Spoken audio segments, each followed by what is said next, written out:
Hello, hello, and welcome to Garden Gazette, issue number 7. Today we're talking about evil shall not touch me, and neither will a Karen. My name is Iworiosa. I'm an initiated spiritual guide. Thank you for joining me at the Garden Gazette. This is my virtual newspaper. One week we talk about love and relationships. The other week we talk about roots and spirit. Today we're talking obviously about roots and spirit, unless you're dating a Karen. If you're dating a Karen, you might want to get out of it. It's time to move on. It's the full moon. It's a good time to release what you don't need. Okay, so thank you for subscribing to the Garden Gazette. And today is kind of a story time I want to share with you. And mainly because this phenomenon that we now know as Karen is representative not just of people who are around us who might be allowing themselves to get possessed, but it's also representative of something much bigger in this world, of the evil in this world. A lot of times when we see what we are calling Karens, it has to do with racism, somebody overstepping their boundaries, somebody who is practicing non-consent, somebody who is saying terrible things and also trying to own a space. These are all characteristics of Karen. And these are also characteristics of bigger superpowers and communities and other predatory-like behaviors. And so it's important for us to understand on a day-to-day basis, on a relationship-to-relationship basis, how to interact with these things so that we don't get dirt and blood and nasty curses and all of that on us, you know, and I'm talking in spiritual level. So we don't get any of that stuff on us so that we can stay clean, so that we can keep walking our path doing the things that we're here to do. It's important to do that on those individual levels so that it can then affect the greater whole around us. When we are able to deal with these nasty things, these evil things around us, not only does it help us, it helps our families, and it helps those around us who are watching, who are witnessing. It helps those people go, oh, I don't have to accept this. And that does have an effect. Watch the world change when you change, right? So I'm going to tell you this story about my first time meeting a Karen. Now, I am not one to walk around labeling people, but I do recognize that there is a phenomenon that of people who get possessed. Like when I see these Karen videos, and you can look at whenever you see one again, look for this. People get possessed by whatever you want to call it, demon, spirit. They get what do you call it? They go into a trance. And they forget themselves and their humanness, and they get zeroed in on something or on a person usually, and all of this ugliness comes out. Now, oftentimes it's the beast, the demon of you know, what is represented by racism. Oftentimes it's that, but it's not always about racism. Sometimes Karens are there just to make your life hard, just to make somebody's life hard. And so when I've seen all these videos, I'm like, oh, that's possession. Like, that's so obvious that that's what's happening. But I hadn't ever really seen it or felt it up close. And so I want to share with you something that I learned in my spiritual practices. I follow spirituality, Western indigenous practices from West Africa, really old school practices that you will find very similar practices in just about any indigenous in any indigenous group. There are certain tenets, there are certain spiritual practices that you'll see that are similar everywhere. And some of those practices show you how to deal with like evil and chaotic conflict, right? So I was up at a hot spring, and it was a hot spring that I go to every year. I love going to hot springs. Usually they're pretty peaceful areas. Like, people are there to just enjoy nature and healing. People go there for healing purposes. And there's this hot spring that I went to that I go to every year. And there's a woman, I walked up into this hot spring where there's no one else at this hot spring except for a woman and her husband. And as I walked over to the bench, it was I thought the only bench there, I saw a little dog sitting with their stuff. And so as I walked by that little dog, I noticed the dog was giving me the energy of like, don't talk to me, you know, because I'm the first person to go to any dog and say, hi, what's going on? I love you, you furry little baby. But this dog was different. This dog was like, nope. And I was like, okay, fine. So I walk around the back of the bench and I go to this other side and I start to take off my robe and everything. And the next thing I hear is someone going, you can't be here, shrill, like nasty, like energy. I just felt like something was thrown at me, and immediately the hairs on the back of my neck stood up. Like I was like, whoa, what is this? It wasn't just the voice, it was something else that was coming to me. And it was a woman in the pool who was coming, the hot spring pool, who was coming closer to me, and she's like, you can't be here. What's wrong with you? Don't you see our stuff is there? And I'm looking around and I'm like, wait, I had an out of body experience for a minute because I was like, wait, am I not supposed to be? I started to believe for a second. Just a second, I was like, wait, what? And I'm like, wait, no, I've been to hot spring a million times. Nobody rents out the hot springs. Like, what are you talking about? Like, I can be here. It's okay for me to be here. You can't be here. Can't you see our stuff? Can't you? She's going off and off. And as I'm watching her, even behind her sunglasses, I can see her eyes are just like, her eyes were so big. They weren't very dark sunglasses, are so big, unblinking. She was moving towards me and it was like her life force energy was focused on me. And I was like, this is crazy. Her husband then I see is coming up behind her and he's like, starting to mumble to her. Obviously he was trying to get her to like calm down or whatever. And I'm like, what are you talking about? I say, the hot spring is for everybody. Of course I can be here. No, you can't. Can't you see our dog? Our dog is there, blah, blah, blah. I'm like, yeah, I see your dog. I'm still, by the way, this is part of what I want you to understand. I didn't stop what I was doing. I didn't freeze. I didn't agree. I did not consent to her telling me what to do. I wasn't challenging her. I wasn't going to her and being like, fuck you, lady. No, I just didn't stop. So I was still disrobing calmly. I stayed in my energy of peacefulness and going with the momentum that I created for myself.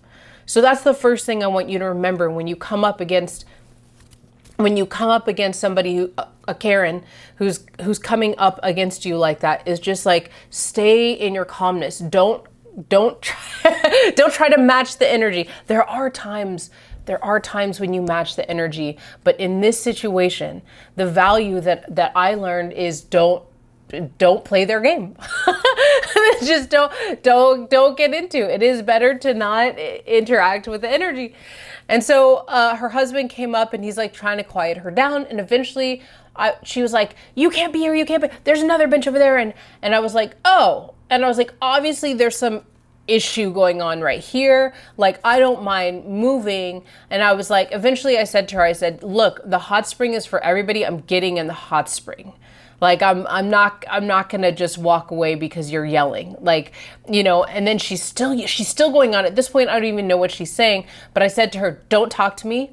Don't look at me. And she's still going, and she's facing me as I'm walking around this, just like a 30-foot hot spring. Okay. It's like really far back, really wide. No one else is there. And I said to her, don't talk to me. Don't look at me. I was very stern about it. I wasn't mean about it. I didn't have attitude, but I was very stern and assertive about it. And I looked her directly in the eye. It was saying, no consent. This is not for you. No interaction. And that is part of a value. Now, I've been in places before where a spirit comes, in ceremony before, where a spirit comes that is not welcome and nobody wants it around and it's just going to bring trouble. And that is the way that I've seen priests and priestesses treat this spirit. You know, there's all sorts of scenarios that can happen, but they won't even look at it and they'll just be like, bye, see ya, no thank you, we're not for you, turn their backs. Sometimes people will look in the eye and be like, just, that's it. Not matching the energy, the chaotic energy, just saying clearly no, right?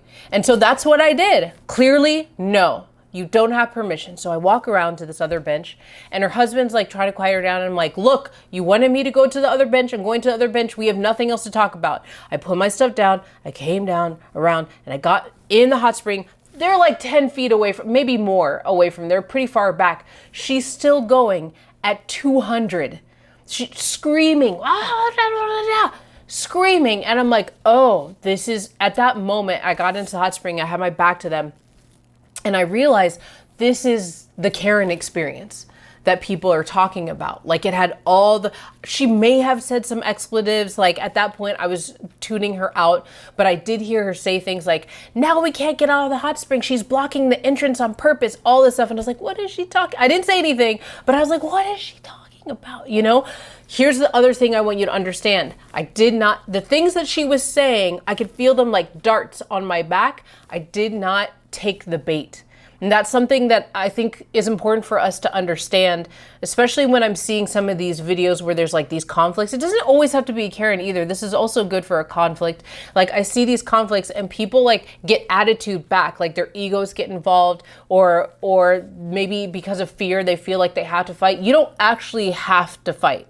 Again, you don't have to play their game. That's actually something I learned in 2 years of, I didn't get very far in jujitsu, but I learned that I don't have to play their game. So it's like an indigenous value is also like a jujitsu value. You don't have to play their game.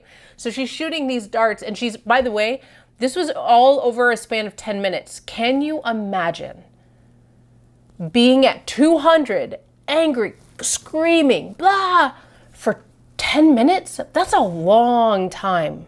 It's a really, really long time. So eventually her husband comes by and he kind of looks over at me. He's like, I'm sorry. It's just like what she was trying to say. She doesn't want you near the dog because the dog isn't good with people. And I was like, that's fine.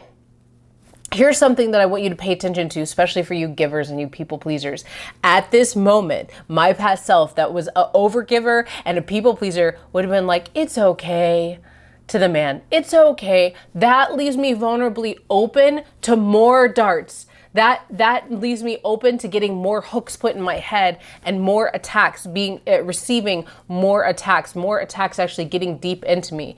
And so in this moment was still a time to be strong in what I believe in. So I said, I don't have a problem with that, but there's a kinder way to speak to me. And he kind of just, he's just, I don't think he was involved in the Karen possession, but I think he wanted to try to make it right for her, not necessarily have a real conversation that was in balance with me. So he walks to the ladder, gets out, I see him grab some shoes and he goes back. Now, friends, let me tell you something. This is really important. This hot spring is not one, it's like a dugout hot spring that's only slightly manicured. So like to get out of the side of the hot spring that's not at the ladder, which is where they were behind me, you do need to kind of like thrust yourself on top of the side and wiggle and wriggle and like wiggle waggle your way out. It is not easy. Nobody ever gets out of this particular hot spring this way. In all the years I've been going to hot spring, everybody uses the ladder. It's the way to get out. Otherwise, you end up being covered with algae and mud, scraping on rocks. Like, it's a real rudimentary hot spring and it's beautiful. It's a beautiful place to be. So I can also say that these people were probably in their, 70s.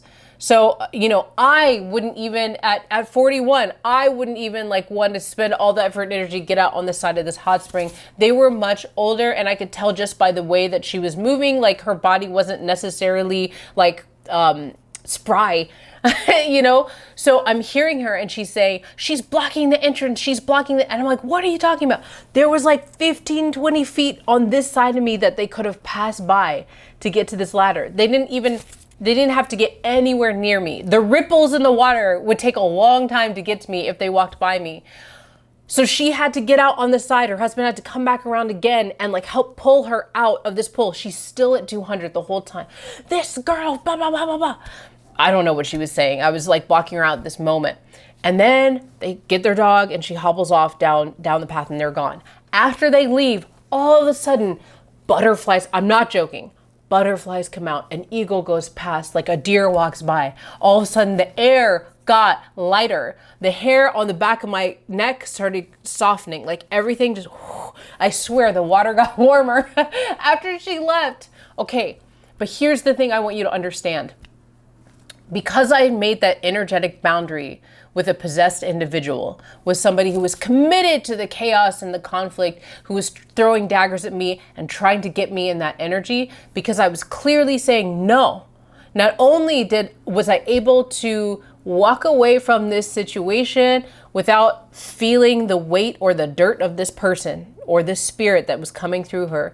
Not only was I able to enjoy my time and still enjoy the activity I wanted to do, I didn't have to run away in that moment. That's not to say that in some situations you wouldn't need to go away. In that situation, I was able to go and enjoy my time. The most important thing I want you to get from this is that she was not able to pass me to exit. She was not able to move past me because my boundary that I made was so strong that she could not even attempt. She didn't try to come this way. She even tried. She was stuck. She was stuck in her own energy. She had to deal with herself. She wasn't giving it to her husband, or maybe she did later. I don't know. She couldn't give it to me. It was created and directed to go at me. And she couldn't do it. So it got stuck in her own container. She could not get past me. Now it might sound like such a little thing, but I'm asking you to consider, to first be careful, be aware of your surroundings and who you're dealing with, but also to consider that the best way to interact sometimes with the conflict, to interact with somebody who's possessed with their own chaos or with the spirit or whatever it is that is so in themselves and coming at you, consider that the best way to protect yourself and to change what's going on and to put yourself in a position where you don't have to receive anything from them is right at the moment that it happens. To take care of it right then and right there. No, it's not for me. This evil is not for me. You will not pass. Not even if you're a Karen. Immediate action, right? Be the rock, right? So I just wanted to share that with you. I appreciate you watching these videos and these story times in the Garden Gazette. Please help me get these messages out to people by liking and subscribing and commenting. I will come back and comment. Let's talk. My name is Iworiosa. Big love and blessings.